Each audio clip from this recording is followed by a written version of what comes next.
बड़ी मुश्किल है, खोया मेरा दिल है। कोई इसे ढूंढ के लाए ना, जाके कहाँ मैं रपट लिखाऊं। कोई बतलाए ना, मैं रोऊं या हंसूं, करूं मैं क्या करूं। कमोवेश यही स्थिति इस समय आप सभी की है। सभी का मतलब यह है कि जिनको सीट अभी नहीं मिली है फर्स्ट राउंड के एलोकेशन में, उनकी भी यही स्थिति है कि वो रोएं या हंसें। जिनको अपग्रेड करना है और अपग्रेड टैब वो प्रेस कर चुके हैं, उनकी भी ये स्थिति है कि भैया ऊपर के दो प्रेफरेंसेस जो है वो बिल्कुल ऐसे हैं कि काश वो प्रेफरेंसेस डिलीट हो जाते, तो फिर तो ऊपर के सारे प्रेफरेंसेस बल्ले बल्ले थे।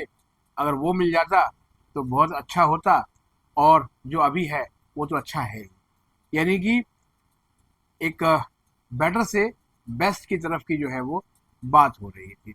इसी बीच जो है वो आप सबके बहुत सारे मैसेज आए और आप सब ने हमारे हेल्थ के लिए बहुत प्रार्थना की। देखिए हेल्थ कोई बहुत ऐसी चीज़ नहीं थी। हाँ, बारिश में भीगने की वजह से थोड़ा अभी भी गला जो है वो बहुत सही नहीं है। और मैंने कहा कि एक बहुत बड़ी समस्या एक पेरेंट ने उठाई है, तो उस पर आपसे बात करें और फिर कुछ और संभावनाओं के बारे में भी आपको बताएंगे। शायद ये आपके मन की बात भी होगी। और विश्वविद्यालय की रिपोर्टिंग के दौरान बीते 2-1 सालों में कई पेरेंट्स मुझे इसको लेकर जो है वो बताते रहते हैं, क्योंकि जो सीट अलॉटमेंट होती है ना, वो पहले जनरल में ही होती है। अगर किसी रिजर्व कैटेगरी के स्टूडेंट्स का जनरल में मेरिट मैच करता है तो उसको वो सीट मिल जाती है। कई पेरेंट्स शुरू से कहते रहे हैं कि आखिर जो है वो रिजर्व कैटेगरी के स्टूडेंट्स को जनरल में सीट क्यों दी जाती है, क्योंकि इससे उनकी एक सीट का नुकसान होता है। अब जो आज एक पेरेंट ने जो है मुझे एक मैसेज भेजा, चूंकि तबीयत उतनी सही नहीं थी, इसलिए जो है वो हमने सोचा थोड़ा सा रेस्ट किया जाए। और देखा तो एक व्हाट्सएप में एक पत्र आया हुआ है और उन्होंने हमसे रिक्वेस्ट की कि ये मैं ड्यू की एडमिशन कमेटी को भिजवा दूं और साथ में जो है वो कुछ कंसर्न अधिकारियों को भी भेज दूं, जो कि इस पर अगर विचार करें तो शायद बहुत से बच्चों का भला हो सकता है। और ये सीधे सीधे आपके अपग्रेडेशन से भी जुड़ा हुआ मामला है। अब सवाल ये है कि इस पर विश्वविद्यालय कमेटी क्या विचार करेगी, ये तो मैं नहीं जानता, क्योंकि अभी तो इस साल की एडमिशन चल रहे हैं। लेकिन फिर भी आपकी राय जो है वो वहाँ तक पहुँचा दी गई है, क्योंकि चैनल आपका है और ये चैनल दिल्ली विश्वविद्यालय को पूरे वर्ष कवर करता है और प्रतिदिन इस पर एक स्टोरी ज़रूर ही आपको मिलेगी। तो ये कोई सीयूटी की अपडेट देने वाला चैनल नहीं है, ये उससे भी कहीं बढ़ के है। अब बात करते हैं कि उन्होंने क्या कहा। उन्होंने लिखा, मैं उसको एज इट इज पढ़ देता हूँ। नमस्कार मुनमुन जी, आपसे एक अनुरोध है कि आप ड्यू की एडमिशन कमेटी को ये मैसेज ज़रूर दें कि पहला, अगर उन्होंने फ़ी पेमेंट का टाइम एक्सटेंड किया है तो अदर स्टूडेंट्स को भी प्रेफरेंस लिस्ट को रीऑर्डर के साथ ऐड और डिलीट की सुविधा मिले। दूसरा, साथ ही रिजर्व कैटेगरी के लिए ये निर्देश होने चाहिए कि पहले ही डिसाइड कर लें कि admission as a general candidates लेना है या कोटा यूज़ करना है। जनरल कैटेगरी के बच्चों के साथ बहुत ही नाइंसाफ़ी होती है। तीसरा, उन्होंने लिखा कि रिजर्व कैटेगरी में वैकेंट सीट्स होने पर जनरल कैंडिडेट्स को उन सीट्स पर एडमिशन दिया जाए। और साथ में उन्होंने लिखा कि अगर आप ये मैसेज कन्वे कर दें तो बहुत कृपा होगी। और उन्होंने बाद में अपना नाम लिखा, मैं उनका नाम यहाँ पर डिस्क्लोज नहीं कर रहा हूँ। सबसे बड़ी बात यह है कि ये जो एक बहुत जेन्युइन सवाल है, जो आपके कमेंट्स में बता रहे हैं कि सर जो है वो प्रेफरेंसेस जो है रीऑर्डर करने का मौका तो मिलेगा वैकेंट सीट्स को देखने के बाद, लेकिन कुछ प्रेफरेंसेस हमने ऐसी इसमें ऐड कर ली है कि अगर जो है वो प्रेफरेंसेस जो है हमने नहीं हटाई और गलती से वो मिल गया तो फिर तो मुश्किल हो जाएगी, आगे कुआं और पीछे खाई वाली हालत होगी। लेकिन विश्वविद्यालय प्रशासन के जो नियम है एडमिशन्स को लेकर, उसमें सीएसएस का नियम यही कहता है कि आप हायर प्रेफरेंसेस में रीऑर्डरिंग तो कर सकते हैं, यानी ऊपर नीचे तो कर सकते हैं, नई प्रेफरेंस ना जोड़ सकते हैं और ना घटा सकते हैं। इसीलिए मैंने कहा आपको कि मैं रोऊं या हंसूं, करूं मैं क्या करूं। और आपकी इन बातों से सचमुच मेरा जो दिल है वो बिल्कुल बहक सा गया है कि आखिर क्या करूं कि आप सभी को जो है वो मैक्सिमम बच्चों को जो है वो ड्यू में पढ़ने का अवसर मिले।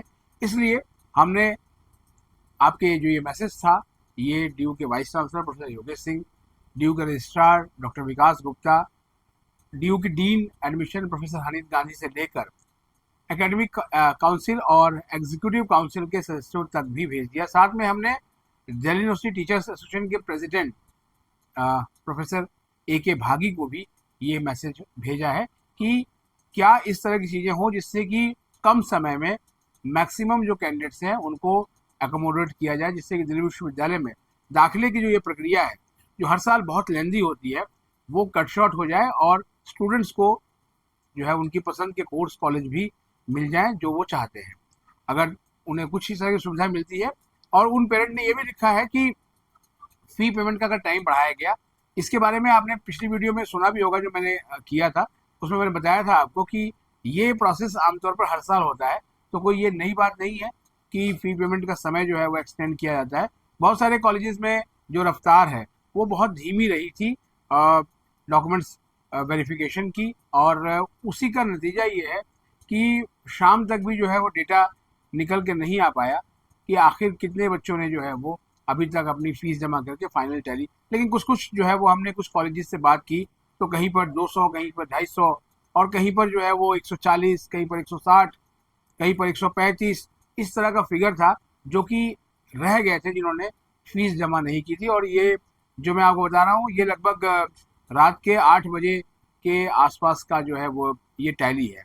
कुछ कोर्सेज ऐसे थे जिनमें जो है वो लगभग सीटें जो है वो भरने की बात कॉलेजेस ने बताई, जिनमें साइकोलॉजी ऑनर्स एक प्रमुख कोर्स है और BA प्रोग्राम के अंदर हिस्ट्री और पोल साइंस जो कॉम्बिनेशन है इसको लेकर भी जो है वो सभी ने कहा।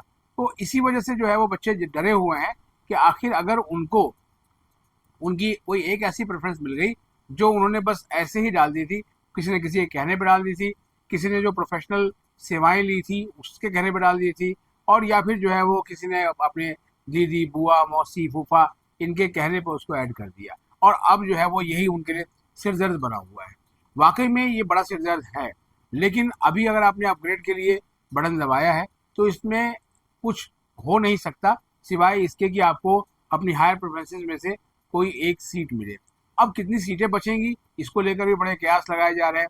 कई सारे जो है वो लोग तो बताने शुरू कर दिया उन्होंने कि बैकअप प्लान रखिए, बैकअप ऑप्शन रखिए। बैकअप प्लान और बैकअप ऑप्शन जो है वो लगभग सभी स्टूडेंट्स ने रखा हुआ है, ये कोई नई बात नहीं है, ये हर साल इस कवायद को हम देखते हैं। लेकिन सवाल ये है कि पहला राउंड अभी ठीक से कंप्लीट भी नहीं हुआ है और आप जो है वो घबरा रहे हैं। मैंने बोला भी था कि अभी तो ये पहली मंजिल है, अभी तो तुम घबरा गए। अभी तो ड्यू की प्रक्रिया काफ़ी लंबी चलती है, हालांकि जल्दी समेटने के लिए जो है वो एक बड़ा दबाव है इस बार ड्यू के एडमिशन ब्रांच को पे, और उन्होंने कुछ कट शॉर्ट भी किया है। इसीलिए आपने देखा भी होगा कि जैसे ही आपने सीट एक्सेप्ट की उसके बाद से आपका वेरिफिकेशन और जो है वो अप्रूव्ड बाय प्रिंसिपल, इसमें बहुत तेज़ी आई।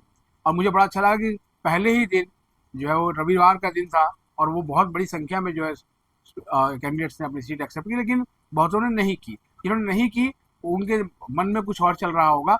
लेकिन एक सवाल तो यही था कि रीऑर्डरिंग के साथ साथ जो है वो मौका दिया जाए कि नई प्रेफरेंसेस ऐड और जो है वो डिलीट कर सकते हैं। आप इस पर क्या सोचते हैं आप कमेंट बॉक्स में ज़रूर कमेंट करके बताइएगा।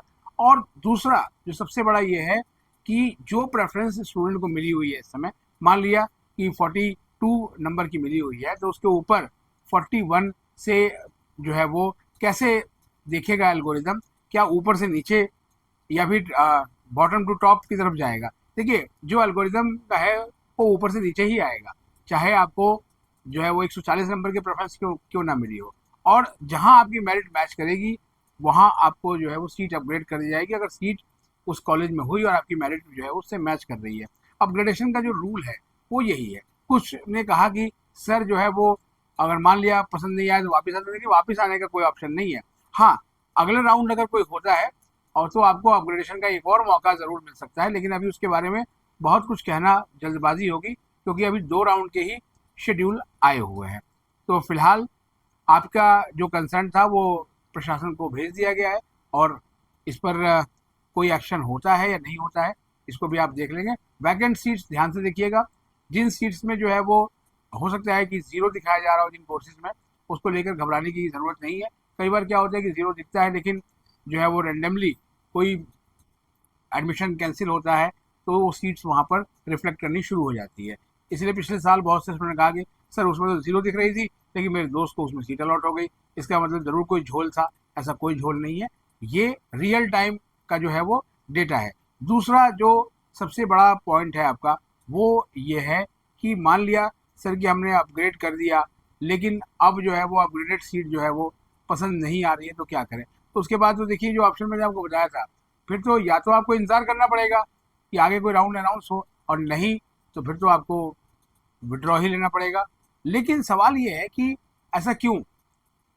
ये आप इसलिए जो है वो कर रहे हैं क्योंकि आपने जो है प्रेफरेंसेस जो बनाई थी उसमें बहुत ध्यान आपने नहीं दिया था, और उस समय की हुई जो है वो कुछ गलतियाँ वो यहाँ पर जो है वो भारी पड़ सकती हैं।